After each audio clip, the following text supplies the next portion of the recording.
everyone, my name is Tom Pettit, owner and founder of Living Heritage Tours. You're probably viewing this video in preparation for your trip to the Lamanai ruins in Belize.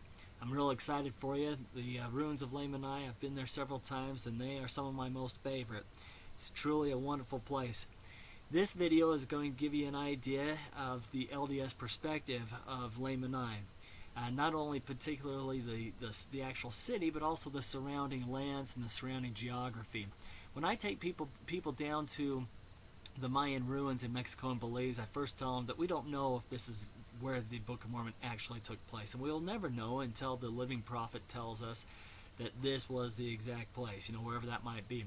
But in the meantime, what we do is we see that there are so many LDS similarities that we can find in the Mayan ruins, their culture, their religious beliefs, that we take a look at the LDS perspective of that part of the world. And it's fascinating. And so in your preparation to go to Lamanai, I'm going to give you a little bit of an idea of the LDS perspective of not only that city, but also the geography surrounding the city there in southern Mexico and that part of Belize. The first question that we have, though, is why study geography? We know a few things from the Book of Mormon, the writings of Mormon and also his son Moroni, that it was written for the convincing of the Jew and Gentile that Jesus is the Christ. Only 1/100th of what they wanted to include was included in the Book of Mormon. Moroni talked about the awkwardness of our hands and how it was difficult to write. And yet, despite these three facts, there are over 550 verses dedicated directly to geography. One answer as to why they might have included so much information about geography and wanted us to get an idea of the geography of the Book of Mormon is taught in 2 Nephi 25:6. Now this is the prophet Nephi speaking to his people just after he had quoted all of those great Isaiah chapters. And they were complaining, saying, hey, we don't understand, this is confusing. And he explains why it was confusing to him. He says, I have not taught my children after the manner of the Jews, but behold, I of myself have dwelt at Jerusalem, wherefore I know concerning the regions round about. So I figure that if geography helped Nephi understand the words of Isaiah better, then couldn't that same rule be applied to the rest of the Book of Mormon? And as we get into this geography discussion, you may come to the same conclusion, the same opinion that I do, that indeed knowing the geography of the Book of Mormon can help us better understand the message of the Book of Mormon, and that is that Jesus is the Christ. How can we come to any sort of conclusion of what the geography looks like or where the Book of Mormon actually took place? There's so many things to consider, and here's a short list of that. There's all the third Nephi destruction. Can we come to any conclusion knowing that the place was destroyed? Well, probably so, because we understand that the rebuilding took place where everything was destroyed. We know in the fourth Nephi we learned that the city of Zarahemla was rebuilt on the exact same spot that the original city of Zarahemla was built on. We know that in 3rd Nephi, even though after the destruction, the lines of communication were still open, people's homes were still intact, the Temple in Bountiful was still there and available for use. And so, yes, there was destruction. Was it enough to distort the entire face of the earth? Apparently not so, considering the 2,500 people still living in and around Bountiful, and how the physical structures of their life hadn't been disrupted. We understand that the definition of up, down, and over is probably the same definition that was used 2,500 years ago during the time of the Book of Mormon. We need to assume that nature works the same, that water was going to flow down because of gravity. We can look at the overall configuration that Mormon paints for us. We need to take into consideration other things such as topography, distance, direction, climate, ecology, language, population. Population's a big one. We can't take a city that inhabited 5,000 people and say it was one of the great Book of Mormon cities when we know that the Book of Mormon cities had tens of thousands, if not hundreds of thousands of people occupying each of those cities. And so although we're not going to address all of these points today, these are some of the things that we do need to consider when talking about the Book of Mormon geography. Here's a game that I like to play with people when I'm speaking to them live, is I have them pull out a piece of paper and a pen, and we draw our own Book of Mormon map. We take it from the words of Mormon, right from Alma 22 verses 27 through 34. He paints the picture of what the map of the Book of Mormon looks like. And so if you'd like to play along, this is how it works. You'd put Zarahemla in the middle of the page, and you'd put Nephi, the city of Nephi, down at the bottom of the page. Verse 27 talks about a wilderness that runs east to west between these two cities. Verse 32, there's a small neck of land surrounded by water, which is about a day and a half journey across, north of Zarahemla, dividing the south from the north. So at this point, you'd have something that looks similar to an hourglass, with both Zarahemla and Nephi being in the bottom half. Verse 28, we learn that there's a western seashore. In verse 29, we learn that there's an eastern seashore. In verse 29, we know that there's the head of the river Sidon flows out of that wilderness that's found in verse 27. We know in verse 29 that Bountiful is in the north of that small neck of land. Verse 30, there's the land of desolation, or where the Jaredites dwelt, which is north of Bountiful. Bountiful sitting on that line, dividing the north land from the south land. And so with that, we can kind of come to a conclusion that this is something that the Book of Mormon may have looked like. You see in the narrow neck of land there, dividing the larger land of the north, the larger land of the south. You see right in the middle of my page, I've got Zarahemla, and down below Zarahemla, near the bottom of the page, I've got the city of Nephi. We've got our eastern seaboard, our western seaboard.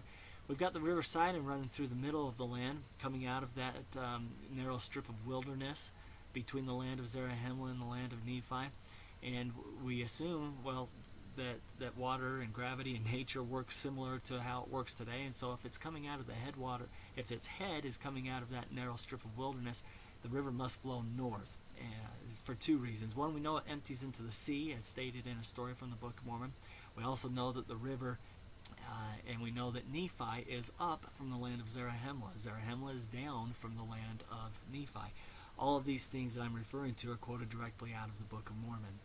So we come to some sort of a conclusion that this is similar to how Mormon would have seen the land of the Book of Mormon in his mind's eye.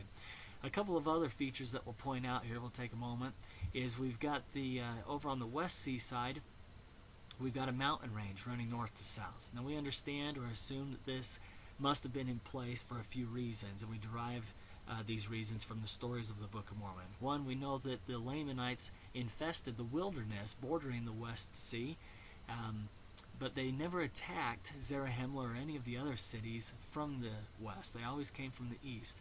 We do know that they did attack Ammonihah up there in the north and Anapar there in the south, so there must have been some sort of a passageway between through the wilderness in order to attack those places. We know that the people of Ammon, or the anti-Nephi Lehites, ended up in the city of Melech there over on the western side, and they were the most hated people of the Lamanites. They wanted to attack them and kill them more than even the Nephites, and yet they never attacked them while they were in Melech, even though they were infesting the land bordering on the western seashore. And so there must have been some sort of geographical barrier, a divide there, in which the Lamanites weren't able to pass.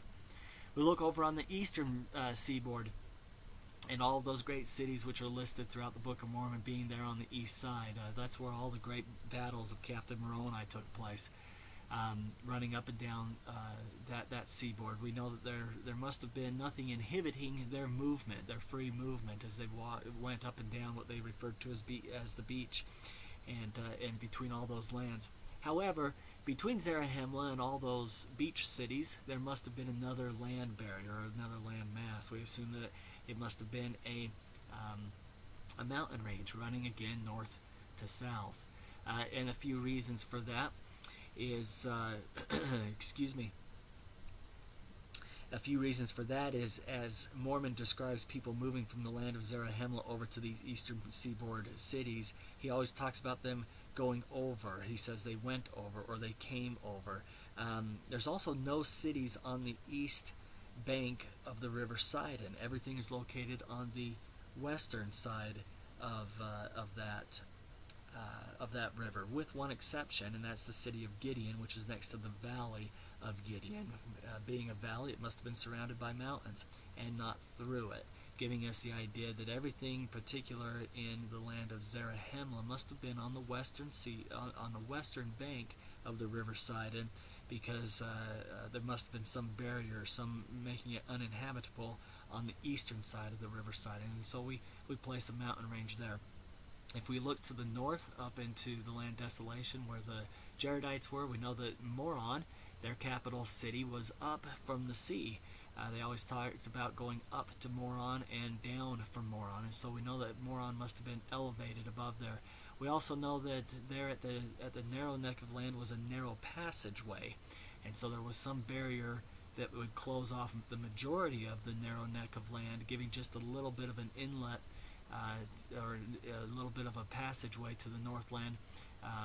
One of the great stories that illustrates this is Moriant, and he tried to make a run for the Northland by running up the eastern seaboard. They cut him off using Lehi and Teancum. They caught him there near the land of Bountiful and up into the land of Teancum as well. And so there must have been that narrow passageway of the narrow neck of land must have been on the eastern side of our map, as it's illustrated here on the screen. The other thing we need to take into consideration is how big is this place. Okay, we've got the general idea of what this looks like, but how big is this? Is this a continent? Is it a much smaller area? What can we compare it to? Well, we can look at the distances, and we come to a conclusion on distances based on the stories out of the Book of Mormon. We know that Alma's group spent 8 days traveling from the land of Nephi northward towards Zarahemla, and it took them 8 days to get to the waters of Mormon, and then from there it took 13 days to get to Zarahemla. So if we figured that they were moving at the rate of the latter-day Mormon pioneers, moving distance per day, then we can figure that from Nephi to the waters of Mormon must have been about 68 miles, and from the waters of Mormon up to Zarahemla must have been about 110 miles. Again, the stories of Zeniff and the sons of Mosiah confirm these distances, so we can conclude that top to bottom on our map is about 340 miles. That narrow neck of land is probably about 120 miles. So we're looking at a land mass that's comparative in size to Palestine or Utah, really about top to bottom and east to west there. If we take a look here at a modern-day map of southern Mexico, we can conclude that where the arrows are pointing, this narrow neck of land, which they call the Tehuantepec, the Isthmus of Tehuantepec, that this was the narrow neck of land. Joseph Smith stated in the Time and Seasons, of which he was editor of, it's a newspaper that, out of Nauvoo, he stated that the Nephites lived about the narrow neck of land which now embraces Central America. And so so we conclude that the Isthmus of Tehuantepec, which is about 140 miles wide, must have been that narrow neck of land which Joseph Smith was speaking of. But the question is, how did he know this? In 1841, there was a book published by a non-LDS scholar by the name of John Lloyd Stevens. He wrote a book called Incidents of Travels of Central America, Chiapas, and Yucatan. You can buy this at Amazon.com for about $10. Parley P. Pratt was on a mission back in traveling through New York, found this book, sent it back to Kirtland for Joseph to take a look at. Joseph read it, and this is one of the many statements he made in reference to this book. Mr. Stevens gives an account of ancient cities that he's visited, where once dwelt the powerful, the wise, the scientific, and to use his own words, architecture, sculpture, and painting, all the arts which embellished life had flourished in this overgrown city. Orators, warriors, and statesmen, beauty, ambition, and glory had lived and passed away, and none knew that such things had been or could tell of their past existence. In the last clause, however, Mr. Stevens is mistaken. It has fallen to his lot to explore the ruins of this once mighty people, but the Book of Mormon unfolds their history and publishes as it was years before these discoveries were even made, and giving as it does accounts of a people and of cities that bear striking resemblance to those mentioned by Mr. Stevens. You'll see on the screen there that this book was published in 1841, 11 years after the publication of the Book of Mormon. So John Lloyd Stevens had taken a journey down into Central America, specifically the Yucatan Peninsula, which at the very top is Cancun, the state of Chiapas, which is in the southwestern corner of Mexico, and Joseph Smith, after seeing and reading this book, he gives his opinion that this that Mr. Stevens was marching around places of the Book of Mormon. He goes on to say, we're not going to declare positively that the ruins of Quirigua are those of Zarahemla, but when the land and the stones and the books tell the story so plain, We are of the opinion that it would require more proof than the Jews could bring to prove the disciples stole the body of Jesus from the tomb, to prove that the ruins of the city in question are not one of those referred to in the Book of Mormon. The city of Quirigua is located in present-day Guatemala, and here's a picture of the excavation that's taken place in Quirigua. You'll see they're kind of in the center of the picture, and it's a person, white shorts and a dark top, and we assume that person's about 6 feet tall, so you can see how big this little courtyard really is. There's not a whole lot of extensive excavation that's going on in Quirigua, unfortunately, but here's some pictures of what has occurred down there so far. Now, I just went to the internet to Google Maps, and I took a picture of the Isthmus of Tehuantepec and the land surrounding it, and I zoomed in a little bit closer to give us this image here. This image here gives us a few things that we can take a look at and should strike some of our curiosity as far as the topography. Down here on the western side, on the western seashore, you see a mountain range. Not too far inland from there to the east, you see a mountain range that's running north to south. Between those two mountain ranges is another geographical feature, a smaller mountain range running east and west. Between it all, between those two mountain ranges, you see a river, a body of water. And if I was to zoom in a little bit further, you'd see that it's coming out of that east to west wilderness, and it's running out and dumping into the Gulf of Mexico. That river, which we're going to get a couple other pictures of in just a moment, is the Grijalva River, and it just happens to have its head in that wilderness that runs east to west, and it runs north, just as we were talking about a few minutes ago. If we go back to our map and we turn it to the side a little bit, it's going to match up with what we're looking at. And I feel that we have the liberty to move my map from east to west, or clockwise to counterclockwise, a significant amount, and there's a reason for that. In the Book of Mormon, Mormon uses the word north as a directional tool 5 times, but he uses the phrase northward 31 times, which means that we have the opportunity to say that things in the north were not true north, but that they were northward, just as Mormon described it. And so I think we have the liberty of rotating our map here clockwise or counterclockwise a little bit in order to give us still a northward direction without staying true north. And if we do that and compare it to a relief map of the ancient Mesoamerica, we start to see some of the land features are very, very similar to what Mormon describes throughout the Book of Mormon. We see on the map on the right all those mountain ranges, the eastern one, the western one. We see that one going from the east and west, that narrow neck of wilderness. We see up at the narrow neck of land that there's a narrow passageway on the eastern side, just as the stories of the war stories would indicate such. We see that where the capital city of the Jaredites, Moron, would have been up in that mountain range, up from the beach of that Gulf of Mexico. We see that the Grijalva River, just as I stated, is put right there between the mountain ranges, dumping out into the Gulf of Mexico, running to the north, everything just as it ought to be. We'll also take a look at Helaman 3:8, where they talk about there being not only an eastern and a western ocean, but also they talk about a sea north and a sea south. And if you were to take a pencil and draw a big plus sign on this relief map, a vertical line and a horizontal line, you'll see that in each of those 4 quadrants is water, north, south, east, and west. You're starting to see bodies of water in each one of those quadrants. One more thing that I'll refer to is Ether 10, verse 20. It talks about the Jaredites being located in the place where the sea divides the land. And you see up off to the right and up off to the left, land masses going up, and the Gulf of Mexico coming down and dividing that land just right where it should be, as it's described. Here's an archaeological map of Mesoamerica. This is done by John Sorensen, a Book of Mormon geography scholar for many decades. And you'll see that the red triangles represent a Book of Mormon era site. Not a Book of Mormon site, because we're going to wait till the living prophet tells us that it's an actual Book of Mormon site, but what we mean here by Book of Mormon site is that it was built and inhabited during the Book of Mormon time frame.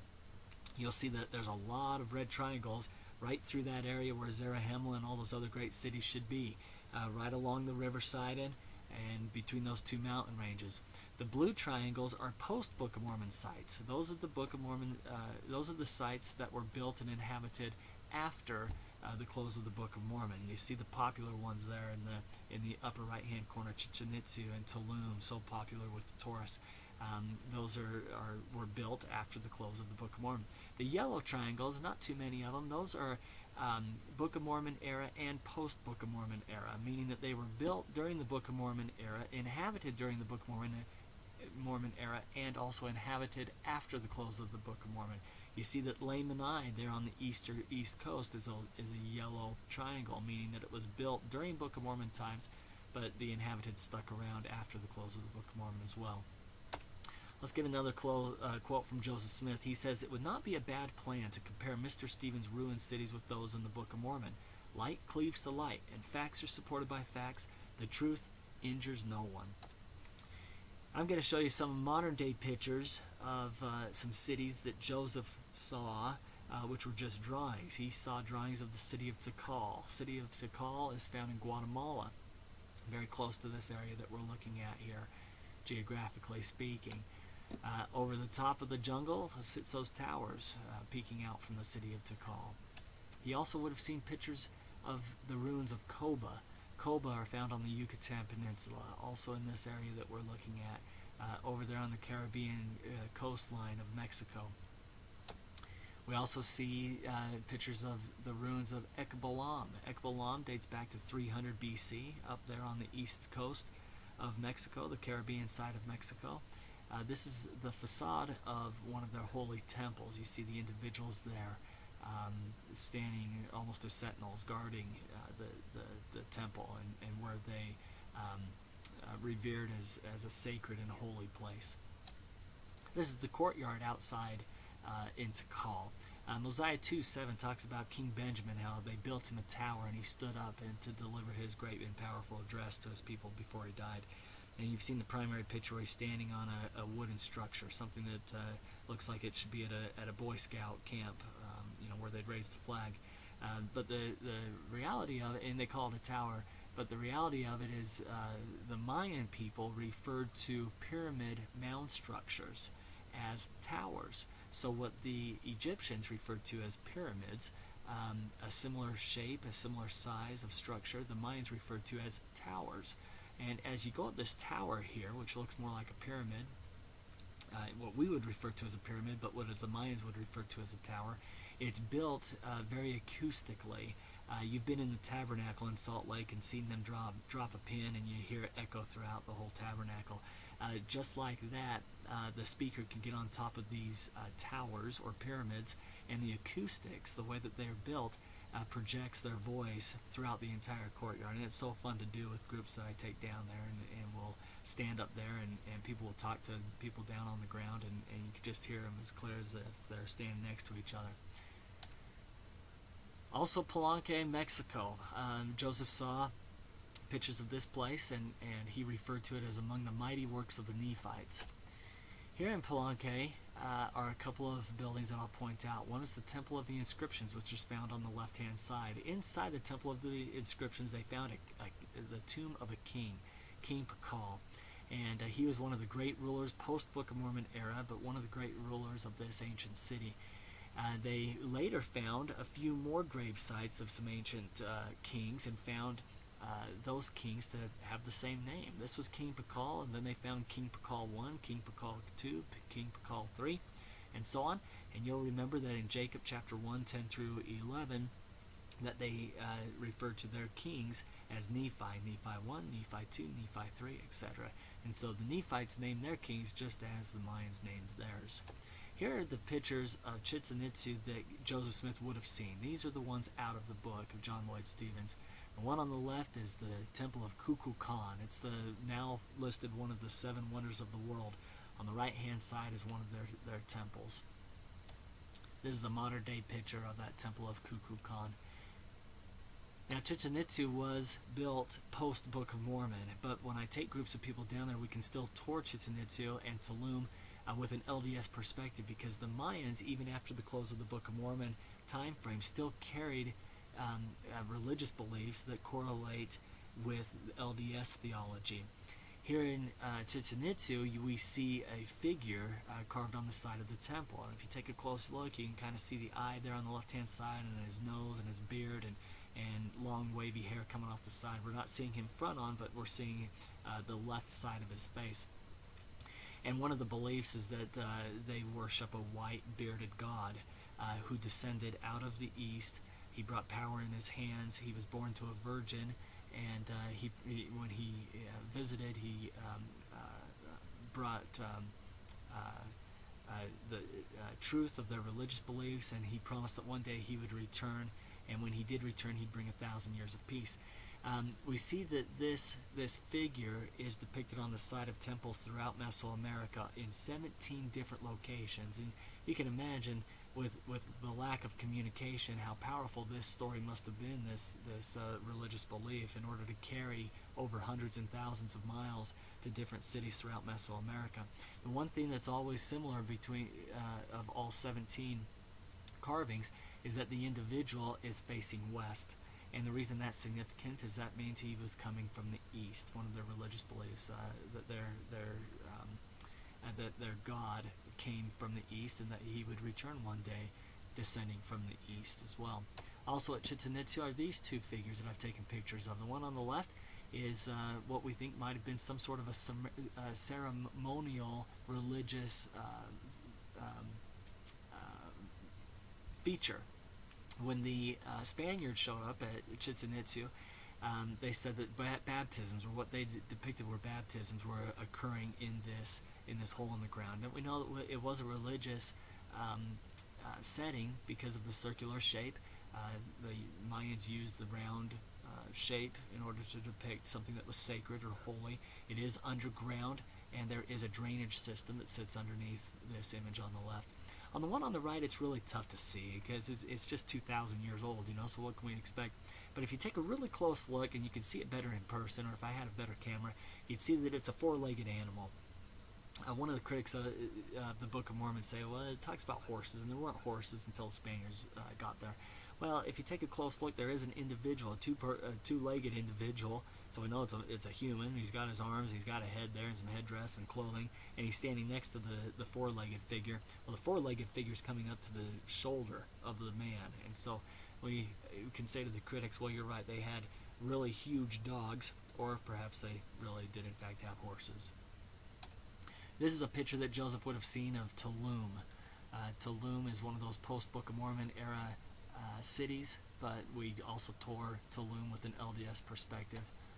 This is the temple of the descending God. Remember, they believed that their supreme God descended from heaven, and so they referred to him as the descending God. And there's a lot of things etched on the side of this temple that correlate very closely with LDS theology as well. And here's a modern-day picture of that temple that I've taken. Here's some dedicatory prayers that I want to take a moment and review just very briefly. The reason being is a quote here from Joseph Fielding Smith. He says, "Dedicatory prayers for temples are formal and long and cover many matters of doctrine and petition. This pattern was set by the prophet Joseph Smith in the dedication of the Kirtland Temple. The prayer given on that occasion was revealed to him by the Lord. All prayers used since then have been written by the Spirit of inspiration." So let's take a look at some excerpts of the dedicatory prayers of temples throughout the Mesoamerica area. President Faust, he says, "We invoke thy blessings upon this nation of Mexico, where so many of the sons and daughters of Father Lehi dwell." President Hinckley says, "May the sons and daughters of Lehi, of Father Lehi, grow in strength and in fulfillment of the ancient promises made concerning them." President Hinckley at the rededication of the Mexico City Temple, speaking of the people there in that land, "Most have in their veins the blood of Father Lehi." We continue on with a temple in Guatemala dedicated by President Uchtdorf. He pleads with the Lord for his remembrance of the sons and daughters of Lehi. President Hinckley on a Guatemala temple, he says, "Thy remembrance again of the sons and daughters of Lehi." Of the Honduras temple, President Uchtdorf prays, "Thy blessing of the sons and daughters of Lehi." In the Villahermosa, Mexico temple, President Monson says, "May thy eternal purposes concerning the sons and daughters of Lehi be realized in this sacred house." So now that we've got an idea of where the Book of Mormon took place, let's run all the way back to 600 BC and see if we might be able to find some landmarks throughout this land that would have been similar to those found in the Book of Mormon. Hugh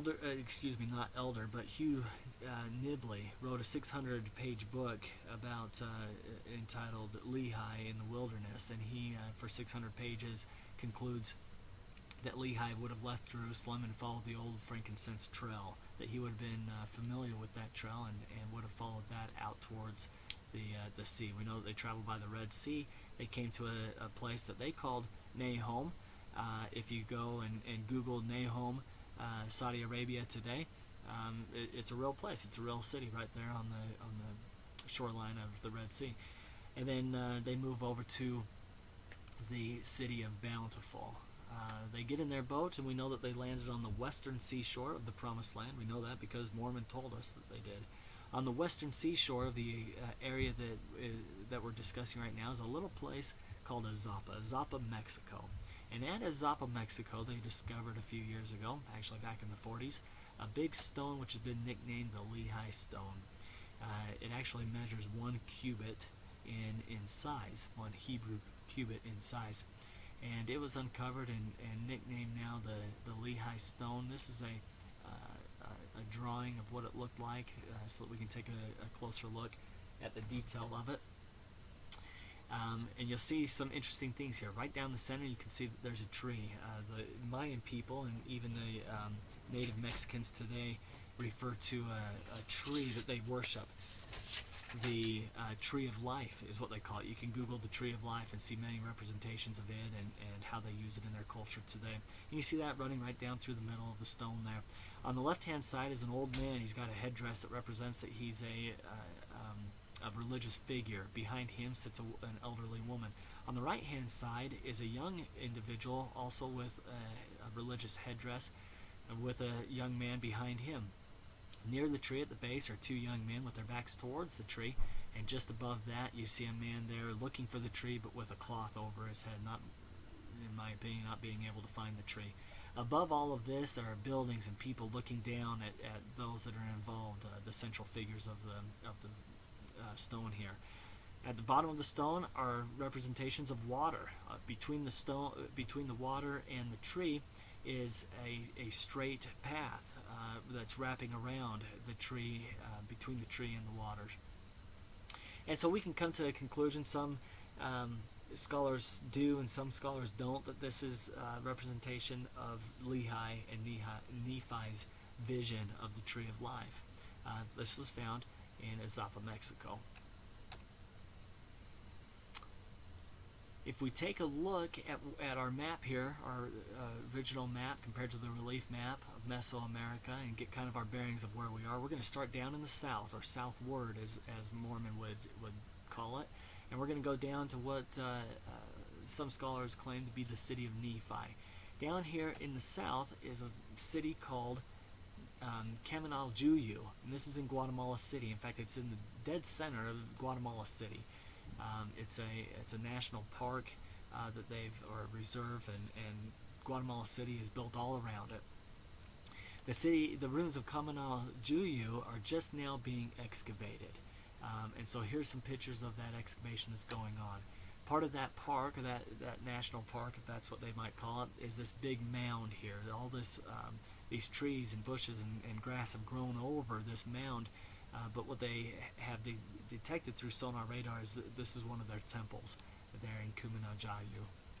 Here's another picture of some of that excavation that's going on. In and around this area are a lot of fertile farmlands. These are pictures right out of that area just outside of the proposed city of Nephi. Mosiah 9:9 says, "We began to till the ground with all manner of seeds," and you can grow just about anything you want there in Guatemala.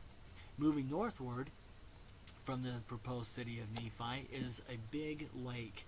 This lake is called Lake Atitlan, and Lake Atitlan sits here between this east to west narrow strip of wilderness and the proposed city of Nephi. Lake Atitlan is a great candidate for the waters of Mormon. It sits in the right location. It sits within the wilderness. There's also there, you can see on the left side of the lake and on the south side of the lake are marked volcanoes. Volcanoes are important to have because volcanoes were used in the Third Nephi destructions. You can take a shot here of Lake Atitlan and see how beautiful it is. You can also see how much wilderness is surrounding the lake and how easily it would have been for those wicked priests of Noah to get lost on those shorelines, and also for how easy it would have been for Alma the elder and for his followers to hide themselves from those wicked priests here on the shoreline. And a couple of other pictures of that beautiful lake. Moving north, we come to a narrow strip of wilderness that's running east to west, just like it should in the Book of Mormon. And here again, you see how impressive that wilderness is, and how easily it would have been for Amulon and his followers to become lost and in need of asking Alma for directions on how to get back to the city of Nephi. Out of this narrow strip of wilderness comes a river. It flows out of the wilderness and flows north. That's called the Grijalva River. Here's a picture of that Grijalva River as it's flowing northward out of the strip of wilderness towards the Gulf of Mexico. And as it gets down into the Chiapas Depression area, as it's known, as it's getting down to where those ruins, remember the map that we saw with all those red triangles, as it's getting down into that part of the world, it starts to flatten out the banks. The banks start to spread out a little bit, and it would have been much more easy at this point, and in the right location, for Moroni's troops and Lehi's troops and the rest of them to come and have battle here on the banks of the River Sidon. As that river flows into what they call the Chiapas Central Depression, we see on one side of the Central Depression a mountain range, and just on the other side of that depression area is another mountain range, the East Mountain Range and the West Mountain Range, just as we've been talking about to this point. West of the Central Depression area is a wilderness. They call it today the Wilderness of Tehuantepec. Tehuantepec is an Aztec name, and translated it means the Wilderness of Wild Beasts. From the Central Depression area, if that was the land of Zarahemla, you'll remember in Alma 2:37, they talked about a battle that Alma the Younger had with Alma the Elder had with some of the Lamanites, and how they chased them to the to the northwest of the land of Zarahemla. Well, from the northwest, from the Central Depression area, is this Wilderness of Tehuantepec. So in Alma 2:37, it states, it was called the Wilderness of Hermounts, and it was that part of the wilderness which was infested by wild and ravenous beasts. So Tehuantepec, the Aztec name for this area, and the Nephite name Hermounts for this part of the area, the same area, they both are translated into the English language to mean the exact same thing. Now, if we're looking east, we go over, just as Mormons said they do, they go over the mountain range away from Zarahemla to the east. We go to the East Wilderness, and that's called the Patan Jungle, is how it's referred to today. And this is the aerial shot of that thick jungle that runs from that mountain range in the east all the way out to the east coast, or the Caribbean coast.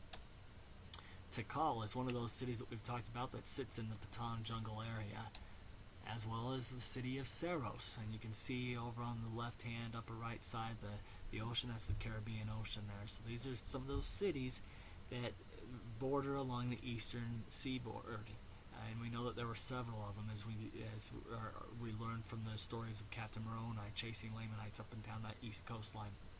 We also come to the city of Lamanai, and I know many of you listening to this recording now are interested in the city of Lamanai because that's where you're headed soon. This is the tallest of 3 temples there in the city of Lamanai. You get to climb this temple all the way to the top. It's 147 feet in elevation. And you get an incredible view. You get up above the jungle and you can see the river, and you can see the jungle just as far as you can see, and it's an incredible view. Here's a group that I had there not too long ago. This is them sitting at the top of that temple.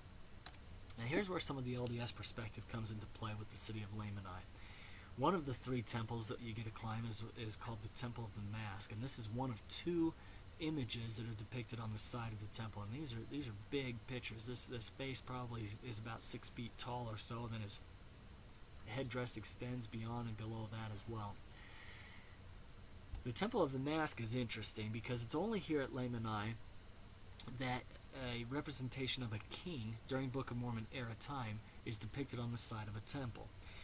Later, after the Book of Mormon people would have fallen into apostasy, post-Book of Mormon era, kings started appearing on the sides of temples throughout Mesoamerica. But prior to the close of the Book of Mormon, there were no kings depicted on the side of temples. The reason being, there were no kings. They had what we would call judges. They had several rulers that would rule the class of people, just like in the Book of Mormon. And so it makes non-LDS scholars kind of scratch their head when they come to Lamanai. We've got a king here depicted on the side of the temple during the Book of Mormon, what we would call referred to as the Book of Mormon time frame. And they know that it's the king because of his headdress, what he's wearing on top, and what comes down below his chin. This is the representation of a king, a crown of some sort, a royal headdress, I guess would be the most proper way to say it. And so we find a king in a Book of Mormon era time frame when there shouldn't have been, according to non-LDS scholars, a king. We look at the facial features, and they also say, well, this doesn't look like a native. This looks more like somebody, a Hebrew. The big broad nose, the big broad lips is also out of place. The other interesting thing is the city of Lamanai is the only city, the Mayan city today, that carries its original name. The Mayans did not refer to Chichen Itza as Chichen Itza. That name was given much later. The Mayans didn't refer to as Tulum as Tulum. That was the name that the Spaniards gave that city. So that example is true for every Mayan city that we know of today except for Lamanai. Lamanai carries its original name. You can see the root word of Lamanai is Laman, a Book of Mormon name that is so common and prevalent. And so if we start piecing these things together, the name Laman, the name, or Lamanai, with the root word Laman, having a king during the Book of Mormon era, and now the location, we start to see, okay, we're on the eastern seaboard, and now we start looking at the Book of Mormon stories of what's going on. We take all those pieces together, and one theory is this. There is a king, a Lamanite king, by the name of Lamanai, very similar to Lamanai, and that king Lamanai was converted to the gospel through the efforts of missionaries. Likewise, all of his subjects, or those that were members of his kingdom, were also converted. They were all converted and took upon themselves a new name called the Anti-Nephi Lehis. The Anti-Nephi Lehis, along with their king Lamanai, traveled up to Zarahemla. The people in Zarahemla said, sure, we'll take you in. Go out to the east. Go out to the city of Jershon. And we know through many other stories that the city of Jershon was on the eastern seaboard.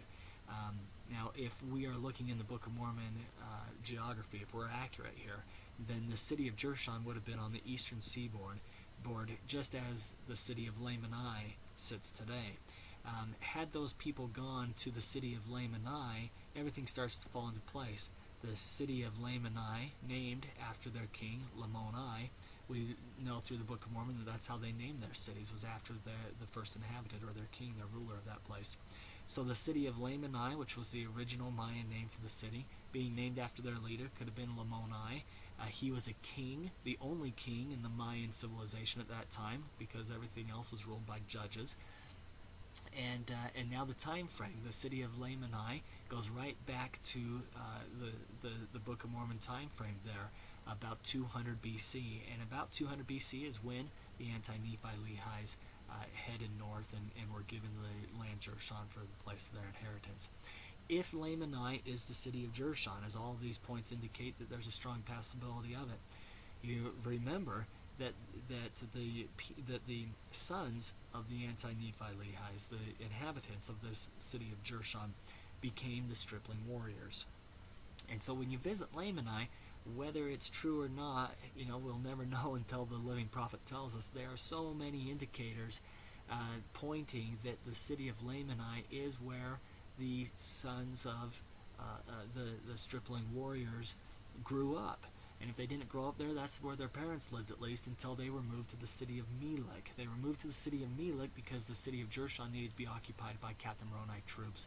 When you stand on the top of those temples and you look down over this vast area of land, You can almost picture in your mind these 2,000 boys running around and playing in these jungles, and then you can also picture in your mind, so if you try, that you can see all these Nephite warriors who were battling in a great, worthy, righteous cause to defend their rights, their liberties, their lands, their peoples, their wives, their families, their homes.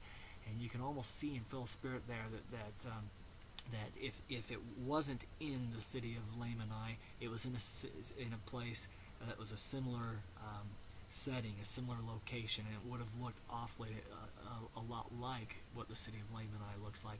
So whether it is the city of Jershon or not, it still gives us a real good indication of what that city did look like.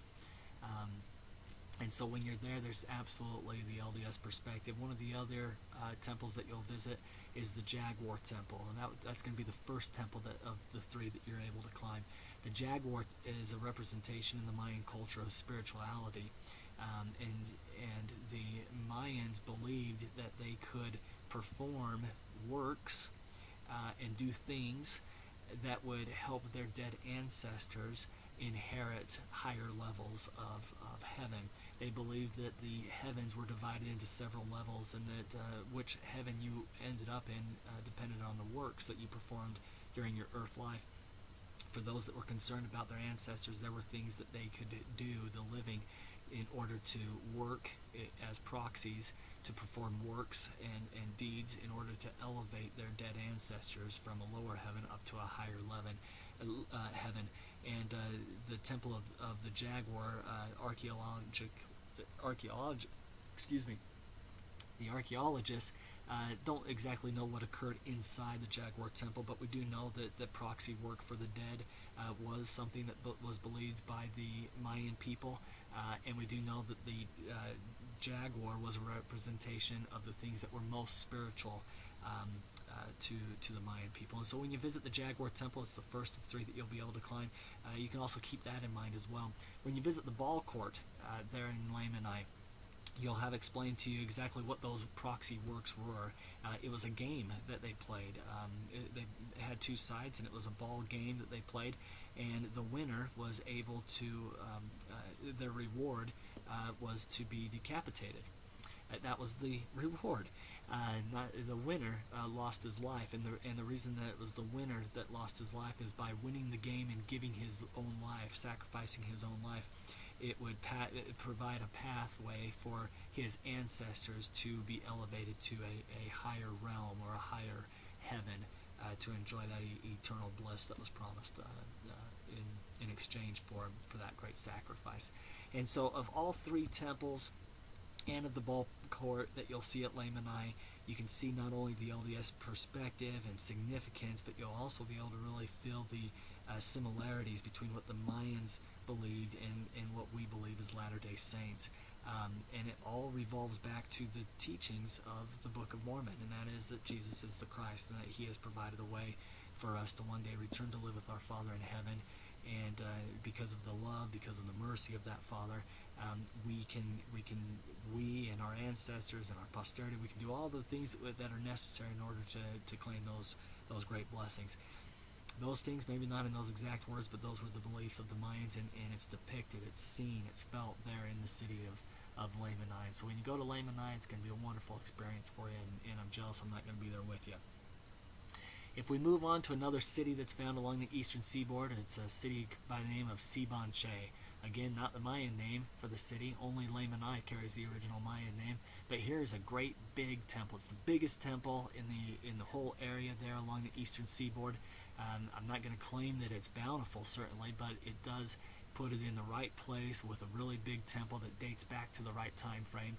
Here's a couple of additional pictures of that same temple there at Sibanche. Okay, so just a recap here. We talked about the distances between the proposed city of Nephi, which is Kemenaljuyu, to Lake Atitlan is 80 miles. From Lake Atitlan to the Chiapas Depression is 169 miles. If we look at and those are real, you can go to Google Map and you can determine that those are the real distances between those landmarks. If we go to the Book of Mormon, we say, hey, how fast were people traveling? And we say, well, they were probably traveling about the speed that the Latter-day Mormon pioneers traveled. And we say from the city of Nephi to the Waters of Mormon is 68 miles. So from the Waters of Mormon to Zarahemla is about 110. That's pretty darn close. to the real life distances there. One of the questions that we get is hey, if all of this happened down in Central America, how in the world did the plates get to the Hill Cumorah in Palmyra, New York? That's quite a distance. Yes, it is. It's about 3,000 miles. And so I'd like to talk to you for just a moment here as we conclude about Moroni. I nickname him Moroni the Lonely, because certainly, boy, he was lonely. He walked a long time all by himself without any friends or family members. In fact, he walked by himself for 38 years, at least 38 years. That's when he buried the plates. He could have walked another dozen years after that, but we know that it was at least 38 years that he was all alone. In Mormon 6:6, it's Mormon speaking, and he says, I, Mormon, referring to himself, I made this record out of the plates of Nephi, and hid up in the Hill Cumorah all the records which had been entrusted to me by the hand of the Lord, save it were these few plates which I gave unto my son Moroni. Now, what were the few plates? What we have is the Book of Mormon, what Joseph Smith found in the side of the Hill Cumorah. Joseph Smith sees this in vision. He sees, he said that he and Oliver Cowdery in vision saw the side of a hill open up, and inside was a cave full, wagonfuls is how he described it, of records. This was the deposit that Mormon made of all the records. He hid them up in the side of a hill called Cumorah, except for the plates which became the Book of Mormon. And so Joseph sees this in vision. So it gives us a couple of questions. Why did he see it in vision if the Hill Cumorah in New York was just 1.5 miles down the street from his house? Why did he have to see it in vision? And why did Moroni hide the eventual Book of Mormon in a box of cement if he had a convenient cave that he could have hid it in as well? Well, the obvious answer to both questions is there must have been two Hill Cumorahs, the one mentioned in the Book of Mormon and then the one where the plates were found in Palmyra, New York. And further evidence is found through a careful, close look of the words of Mormon and Moroni in particular. Here's some things we know about Moroni. Moroni survived the last great battle, which was at the Hill Cumorah, where Mormon deposited all the records except for the eventual Book of Mormon plates. He survived that last great battle along with 23 others. Moroni states that the other survivors fled southward and were killed. So which direction did Moroni go? Probably northward. Moroni had the abridgment and the other sacred things. He walks for 16 years before adding a single word to the Book of Mormon. Moroni then he finishes the Mormon chapters 8 and 9 for his father. He states that all Nephites living around the Hill Cumorah were destroyed. All of them. They're all gone around the Hill Cumorah. My guess is that Moroni was not hanging around the final that scene of the final battle or that Hill Cumorah. He would have been out of there. Moroni would write more, but there isn't enough room. He says, there isn't any room, and so I'm going to have to conclude here. He hides up the record in AD 401, and if you read with a careful eye Mormon 8, 4, and 5, he says that they're being hidden right now. Yet there's 53 more pages in the Book of Mormon. A tenth of the Book of Mormon hadn't even been written yet, and yet he says there isn't enough room. But if we can continue on, we find out how all this comes together. He concludes the Book of Mormon the first time in Mormon chapter 8, 12 through 13 by saying this, Behold, I am Moroni, and were it possible I would make all things known unto you. Behold, I make an end of speaking concerning this people. I am the son of Mormon, and my father was a descendant of Nephi. That's the way that the Nephites would say, sincerely yours, Moroni. If you go back and look at all of the writers of the Book of Mormon, each one of them concludes that exact same way. Nephi did it, Omni did it, Enos did it, Jacob did it. They all conclude with a very similar paragraph. That's the way they sign off. So Moroni writes the first paragraph of the title page, and he buries the Book of Mormon in New York. Mormon 8:14, all of a sudden he reintroduces himself. He comes out and he says, hey, this is who I am. Almost like a, hey, remember me. In AD 401 to 421, Moroni tells us what he's doing. He wandered whithersoever. He's walking all over the place. Where did he have to go? Nowhere in particular. But he was wandering whithersoever he could. He found gold, he abridged the Book of Ether, and he wrote the Book of Moroni. We find that in the verse Moroni 1 through 3. Now Joseph Smith later said that Moroni walked from Central America to Palmyra twice, dedicating temples along the way. Why did he walk twice? Well, if we go back to the previous slide, we remember that he buried the plates in Palmyra. He buries the plates, and then he started to wander whithersoever he could, for the safety of his own life. He found gold. He abridged the Book of Ether. Well, where was the Book of Ether? His dad had hidden it in the side of the hill Cumorah back in Central America. So he walks to Palmyra the first time, deposited it. He walks whithersoever he could for the safety of his own life, meaning that he walked back to Central America, found gold, made them into plates, picked up the Book of Ether, and brings it back to Palmyra. That accounts for two journeys between those two places that Joseph Smith referred to. He dedicated temples all along the way. Brigham Young said he dedicated the temple in Manti and in St. George. Joseph said that he dedicated the temples in the future temple in the Great Basin, meaning the Salt Lake Temple. He also dedicated the land of Independence, Nauvoo, Kirtland, and Joseph Smith continues the quote saying, and other temples we know not yet of. So he was busy during this time, walking all around. He formally concludes the Book of Mormon again. He hides up the record again in the earth. We find that in Ether 4:3-5, and he actually uses the word again. And then, of course, Moroni wanders until he dies.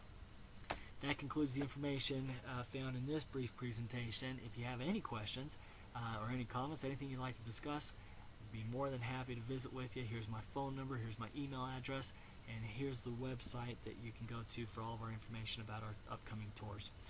And with that, I hope every one of you has a great day and a wonderful time at the city of Lamanai.